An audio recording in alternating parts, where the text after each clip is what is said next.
Dans l'épisode 2, on nous laissait sur un Anakin avec un bras manquant. Mais une fois retrouvé dans l'épisode 3, le personnage avait une nouvelle caractéristique visuelle sur son visage, une cicatrice à son œil droit, ou plutôt près de son œil droit. Une cicatrice qui n'a jamais été expliquée dans les films.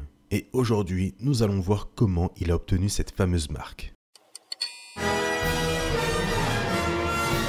Comme je l'ai dit juste avant, ça n'a jamais été expliqué dans les films. Et lorsqu'une chose n'est pas expliquée dans un film, c'est soit par manque de temps, ou soit parce que l'histoire concernant le sujet n'a pas été encore créée à cette époque. C'est donc le rôle de l'univers étendu de s'en charger. Et cette fois-ci, plus précisément, les comics du côté de l'univers légende. Nous sommes environ 2 ans après l'épisode 2, et donc forcément 1 an avant l'épisode 3, puisqu'il y a 3 ans entre l'épisode 2 et 3. Le lieu de cette histoire sera la planète Coruscant. Après la terrible bataille appelée la bataille de Rendili, le Jedi renégat Quinlan Vos est retrouvé lors de cette bataille par Obi-Wan, et à la fin de la bataille, Quinlan Vos décide de se rendre aux Jedi pour se faire juger par le Conseil Jedi. Pour remettre les choses rapidement dans leur contexte, si Quinlan Vos est jugé par le Conseil Jedi, c'est parce que ce dernier avait décidé de quitter l'ordre Jedi pour rejoindre le côté obscur et le comte Dooku. Voilà. Le truc, c'est qu'à la fin de cette bataille, le célèbre assassin du comte Dooku, Asajj Ventress, décide de poursuivre Quinlan Vos et Obi-Wan Kenobi jusqu'à la capitale de la République, Coruscant.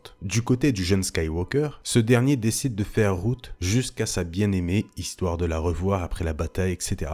Mais Padmé n'était pas présente, occupée avec le Sénat. Elle avait tout de même fait en sorte d'enregistrer un holomessage pour son mari sur un holodisque, et une fois l'holomessage en poche, Anakin décide de se rendre dans les bas-fonds de Coruscant, dans le secteur industriel pour être plus précis, pour écouter l'holomessage laissé par Padmé tranquillement. Mais attention, tout ne se passe pas comme prévu. Comme je l'ai dit juste avant, Ventress avait décidé de poursuivre Vos et Obi-Wan sur Coruscant, et une fois arrivée dans la capitale de la République, elle aperçut Anakin se rendre chez Padmé et ensuite dans les bas-fonds de Coruscant. Vous vous en doutez, elle décide de le suivre. De son côté, Anakin, une fois tranquille et posé, écoute l'holomessage laissé par Padmé qui s'excuse en gros de ne pas être là, qu'elle est occupée et qu'elle l'aime, etc.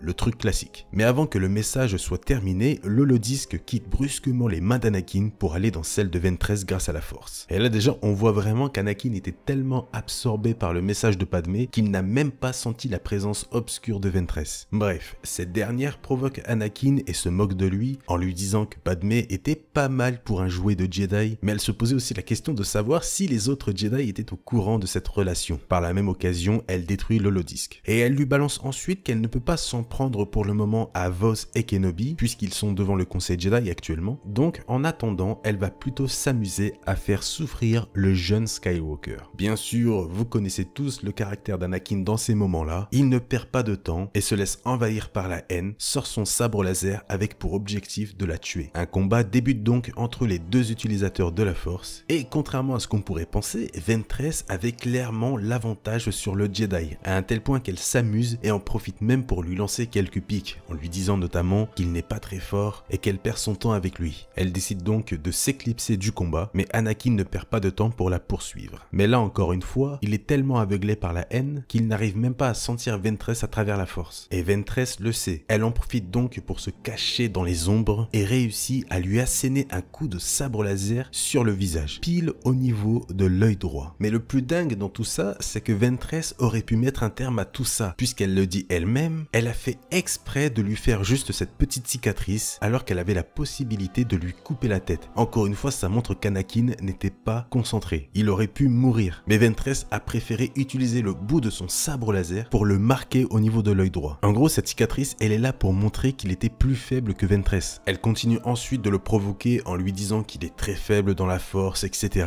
Ce qui fout énormément les boules à Anakin. Les deux reprennent le combat et Anakin se réveille enfin et réussit à prendre la tête de la confrontation, malheureusement grâce à sa haine, et pousse Ventress jusqu'au bord du bâtiment où ils combattent. Le jeune Skywalker utilise par la suite la force pour enrouler autour de Ventress des câbles électriques sous tension présents dans le lieu où ils combattent et décide de la faire souffrir en tenant avec la force les câbles électriques autour de Ventress. Bien sûr, cette dernière se prend de sacrées décharges, de sacrées châtaignes. Anakin est en train de la torturer. Cette dernière, en souffrance, ne croit pas qu'Anakin serait prêt à la tuer et encore moins à la laisser tomber dans le vide, parce que c'est un Jedi et les Jedi n'agissent pas ainsi. Mais la haine d'Anakin était malheureusement plus forte que son devoir de Jedi. après l'avoir bien torturée, il décide de lâcher Ventress dans le vide pour la tuer. Bon, bien sûr, malgré de graves blessures, Ventress réussit à survivre. Mais vous savez maintenant comment Anakin a obtenu cette cicatrice. Mais attention, en 2008, avec l'arrivée du film et de la série The Clone Wars, eh bien, la série a créé une incohérence dans le légende avec cette histoire. Dans The Clone Wars, le film et la série The Clone Wars, Anakin a déjà la cicatrice. Gros problème, c'est que The Clone Wars, chronologiquement, se passe 1 an avant l'histoire de ce comics, alors qu'il est censé avoir la cicatrice avec cette histoire qui se passe 1 an après le film de The Clone Wars dans l'ancienne chronologie. En sachant que ce comics est sorti en 2005, c'est The Clone Wars en 2008 qui a créé l'incohérence. Bon, bien sûr, aujourd'hui avec le canon, ce n'est plus une incohérence, puisque ce comics est légende, mais le film et la série The Clone Wars, vous le savez, sont canon. Ils ont réussi à esquiver l'incohérence de la cicatrice. En tout cas, j'ai vraiment hâte de voir ce qu'ils vont faire dans le canon par rapport à sa cicatrice. Je pense qu'il y a moyen de faire quelque chose de vraiment cool. Tiens, on va faire un truc. À vous de créer une toute petite histoire sur comment Anakin a obtenu sa cicatrice dans le canon. Vraiment une toute petite histoire en quelques lignes. Et ensuite, mettez-moi ça dans les commentaires. Ce Star Info touche à sa fin.